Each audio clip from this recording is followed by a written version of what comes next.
హే రోలేడ్ అన్న నువ్వా? నువ్వు ఇక్కడ ఎలా అన్న అసలు?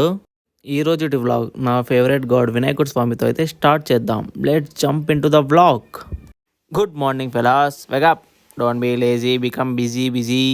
వీడేంట్రా బ్యాక్గ్రౌండ్ మార్చేసాడు అనుకుంటున్నారా? బ్యాక్గ్రౌండే కాదు, స్టేటే మార్చేసా. ప్రస్తుతం నేనైతే ఫ్యామిలీతో ఒక ట్రిప్కి వచ్చాను. ఇప్పుడైతే నేను ప్రజెంట్ జైపూర్లో ఉన్నాను. జైపూర్లో దీన్ని హవా మహల్ అంటారు. ఇది ఒకప్పుడు ఒక కింగ్ ప్యాలెస్ అంట. చూడడానికి అయితే చాలా హిస్టారికల్గా ఉంది. ఇదేంద్ర అయ్యా, సేమ్ బాహుబలిలో దేవసేనని లాక్ చేసిన లాకప్లో ఉంది. దీన్ని చూడంగానే నాకు ఈ దేవసేనే గుర్తొచ్చింది అసలు. దీనమ్మ వీడిని సడన్గా చూసి యాంటీడేట్ ఇండియాకి వచ్చినాడు అనుకున్నా కదా, సేమ్ అట్లే ఉన్నాడు వీడు. తూనే నానే నూనె నేను, తూనే నానే నూనె నేను.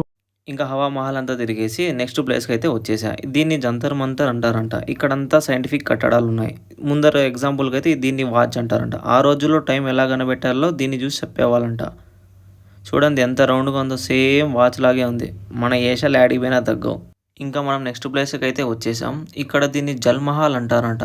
నాకు కూడా అయితే అర్థం కాదు, అసలు ఆ రోజుల్లోనే ఎంత ప్లానింగ్గా, ఎంత జాగ్రత్తగా అసలు నీళ్ళ మధ్యలో ఇలాంటి కట్టడం కట్టారు.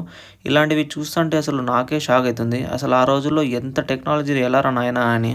దీనమ్మ జైపూర్లో ఏంద్రా స్వామి, ఎండలు ఎట్లున్నాయి! ఫస్ట్ రోజుకి ఎంతలా తేలిపోయినాయి చూడండి ఇక్కడ ఎండలకి. ఇంక ఇంటికి పోయే లోపల ఇంకా ఆఫ్రికా లెక్క కర్రీగా అయిపోతానేమో అసలు.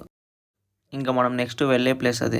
అసలు ఎట్లా కట్టినారా కొండ మీద అంతంత పెద్ద ప్యాలెస్లో? ఇప్పుడుండే రోజుల్లో గుణాదులు ఎంత కిందికేసి పెద్ద పెద్ద బిల్డింగ్లు కట్టినా కూడా చిన్న భూకంపం వచ్చినా లేదా కొంచెం న్యాచురల్ డిజాస్టర్ ఏమొచ్చినా అసలు తక్కువ అని పడిపోతాయి. అసలు ఆ రోజుల్లో ఇంత పెద్ద కట్టడాలు కొండ మీద కట్టారంటే అసలు చాలా గ్రేట్.